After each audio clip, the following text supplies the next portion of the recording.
un des aspects de la nature transcendante de Dieu qui le place hors de portée de sa création, et sa sainteté et sa justice.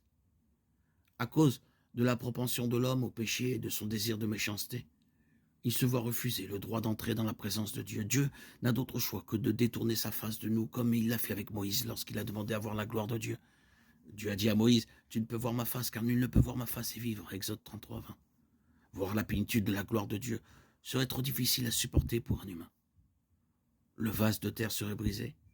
La révélation complète de Dieu est donc réservée à l'avenir, lorsque toutes choses seront vues telles qu'elles sont, et que les hommes seront en état de les recevoir. Le prophète Isaïe a compris la nécessité pour Dieu de rester à l'écart de sa création. Nous sommes tous comme des impurs, et toutes nos justices sont comme des vêtements souillés.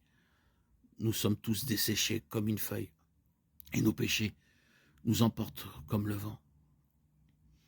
Personne n'invoque ton nom, ni ne cherche à s'attacher à toi, car tu nous as caché ta face et tu nous as fait dépérir à cause de nos péchés. Isaïe 64, 6, 7. Un Dieu transcendant doit détourner sa face, car il est contraint par sa justice et sa sainteté, même de se tenir séparé de tout ce qui est pécheur, impur ou imparfait. Cependant, en plus d'être transcendant, Dieu possède également l'immanence, la proximité. Et c'est dans son immanence que Dieu choisit de se rapprocher de sa création. C'est là aussi un paradoxe.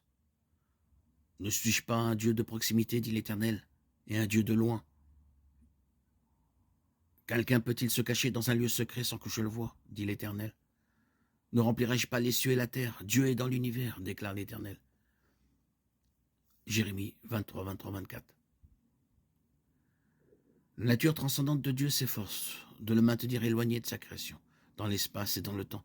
Mais d'un autre côté, sa nature immanente œuvre pour le rapprocher de sa création et pour soutenir l'univers. L'amour de Dieu pour sa création est si grand que nous voyons son immanence éclipser sa transcendance.